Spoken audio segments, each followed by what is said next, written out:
reporter. Man, let's talk about this fight we got on our hands on Saturday. Man, what do you? How do you think it plays out? You know what? I was a little concerned because of some of the situations that occurred before the fight got to the fight. You know what I mean? Some of the things out of the ring, and those type of things can take your attention and your focus. And I'm hoping that we don't have any problems with the attention and focus for this fight. But I do see Tank winning this fight, unanimous decision, if not a stoppage. If he goes on to his next fight, how do you think he would do against Ryan Garcia? Actually, I haven't looked at that and put it into a perspective where I could say what happens to be for sure. But in my estimation right now, Tank either wins by knockout or he could be in a tough fight. What do you make of Ryan Garcia not taking like a tune-up fight right before the Tank matchup? I mean, he's been out a long time. I don't know. He's not taking an in-between fight. Everything to every individual is different. So we don't know what led him to decide not to take the fight. And if you've been doing this as long as these guys have, you figure out ways to get yourself prepared without necessarily taking a tune-up fight. Is it better? Yeah, in a lot of ways it is. But it's not the 100% proof that you'll either be successful in your next fight or not. So, each individual has to make their own decisions. I don't know what his decision was that led him to that. I would like to see him from a fan perspective, see him fight, because it would be great to see both of them fight around the same time and be able to get a visual of that. But, the unknown is great as well. You don't know what you're going to get, and we'll find out what we're going to get this Saturday, and, we'll find out what we'll get from them when they fight. Moving on, when you see everybody's talking about the 135 division, when it's all said and done, who do you feel going to be the top man left in the 135 division? It's very hard to determine that. See, because all of those guys. You got a good eye, so I know you yeah, see but something. it's hard to determine that. All those guys are young, and all of those guys are still trying to secure that spot as the top guy. Now you got another guy moving up, Shakur Stevenson moving up. You got Ryan Garcia, you got Devin Haney, you got Tank Davis. I can see Tank beating all those guys by knockout. On the other hand, I can see some of those guys, giving Tank some trouble with the boxing. And then mixing and matching those guys. And don't forget, you still got, I think, did T.O. move? Did he move up? Did T.O. move up? Yeah, he moved up to 140. He moved up to 40. Okay, but there's a chance he might be fighting Regis. Just those guys right there alone, it's epic for all of those guys to fight each other, and it'd be great to see them fight each other at a young age instead of waiting it out too long. Could you help T.O. out right now? Do you feel though that you could be a person that really helps him? That's not something that I'm looking to do or anything like that. Most guys that are this far along in their careers with the trainers they have, those trainers do great jobs, and so they kind of just need some tweaking here or there. It's not an overhaul situation for him or anyone else that's made it to this championship level. They just probably need some perspective here or there, but his dad does a great job with him, so that's not something that I see them needing. His dad has done this much to get him to this point. They're doing great with that part of it. There's some tweaking that goes on with any fighter. So, appreciate that card. yes, absolutely. Now this card is pretty lit. This card is lit. It is lit. Now the co-main, Jaron Ennis, he's a welterweight. His son was a welterweight. Yeah. What do you make of Jaron Ennis? He's definitely a dynamic fighter. His abilities, to me, I see between his dad, Bozy, his two brothers, Farah and Pooh Ennis. He's a combination, to me, of all three of those guys. is pretty much, in my eyes, unbeatable. Wow. I fought on card. Well, I didn't fight. Sean fought on cards with Farah, very talented fighter, extremely skillful defensively. I watched his brother Pooh Ennis, offensive-minded fighter, very fast, quick, reflexes, impeccable. And then the dad actually worked corners with me in Sean's corner early on in Sean's career.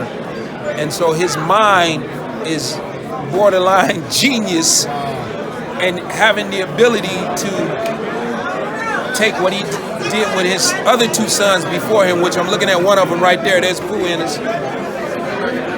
Having the ability to take, and Farah right there, having the ability to take both of those guys and combine it into this son, and this son being, even as it looks like right now, better than him, better than both the other brothers. It's phenomenal. The kid is really, really, really great in his lineage, and you know, he was born and raised on this. He was born and raised on this. Like, you get up in the morning to have cereal, that's what he sat there with. You know, his dad, his brothers, and they're his team. They're in his corner. So, yeah, he's got a great thing going on.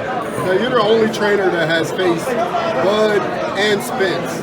How do you think a Jaron Boots Ennis does against one or the other? You could do one at a time. How do you think he does against Bud, man? They're both switch-handed.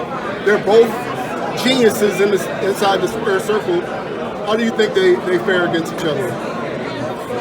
You know, I still think that Boots needs, you know, a few more fights to go to that level, but he's right there at that level. I can see him getting that victory. Wow. I can see him definitely getting that victory. I can see him getting that victory. Okay. How about because versus Spence? That's a tougher fight for him. That's a much bigger man on fight night. Much different style, you know, in terms of strength and in terms of size differential on fight night. Errol presents much more of a problem than Terrence does. That one I'm on the fence with. You know, I'm on the fence with that one. If they were fighting today, I'd say Errol. They're not fighting today, though. They're not fighting today. Coach, we got Benavidez and Caleb Plant coming up. What do you think about that one? Benavidez and Caleb Plant. You know, at the risk of sounding like, you know, I've studied these guys and watched them and can put together the strategy that they're going to have to win the fight. I don't have that. I haven't done that. So, you know, you're asking me to go out on a limb, but I say Benavidez in the decision. Actually, I got Caleb Plant. Yeah, it's still tough. But Matt, you were talking about Jaron Boots Ennis and his family and him, you know, pretty much going into the game. Do you think that's a big factor in him kind of like being like one of the best welterweights in the sport right now? One of the best welterweights in the sport, more than likely will take over the welterweight division. Definitely, he'll take over the welterweight division. And the dad, two brothers, the circle that's around them, they've prepped and prepared him for this. He's ready for all of this. Yeah, you got Coach Bosie. I know I talked with him, and he pretty much, like you said, has a great mind, you know, with the background in boxing and martial arts and everything like that. So having, you know, him teaching Jaron Ennis, and pretty much like you said, makes it an unstoppable, you know, duo. And they've got some things going on that most people don't have. Now, you said stylistically that Spence poses more of a threat to Jaron Boots Ennis. Yeah. Does that mean he beats Bud easily? Or the style mixed fights, and that's going to be a good close fight? Who beats who easily? Spence versus Crawford. You said that Spence. Yeah, so you're talking about the decision with Spence and Crawford now? Yeah.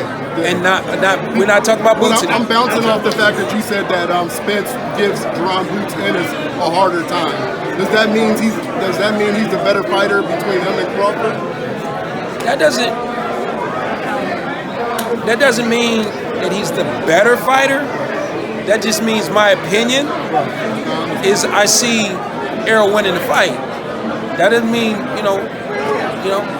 stylistically, maybe somebody looks at Terrence and thinks he boxes better, he's a better fighter. I don't know, but that's just my opinion, and that's what boxing is. You see, that's people don't realize and understand. This is not like the other sports: football, basketball, baseball. The points go on the board. The home run gets hit, we know what it is. The three-pointer gets shot, we know what it is. Boxing is someone else's opinion. At the end of the round, there's people sitting around that table, and they're going to give their opinion, who they thought won that round. It may not be the same as your opinion, may not be the same as my opinion. And at the end of the fight, unless it's a knockout, we may have a difference of opinion on who won the fight. Let me get your opinion on a couple more fights. We have Jamel Charlo and Tim Zilli. What do you think about we break down them? Charlo, absolutely. I think that's easy for Charlo. I don't say easy. He got some work to do in terms of figuring out a different style and not an American style. But I know he has the ability, the IQ to do that, the physical abilities to do that as well. And I see him winning that fight. Devin Haney, absolutely. I see Devin's talent, his youth, giving him the ability to get past Lomachenko.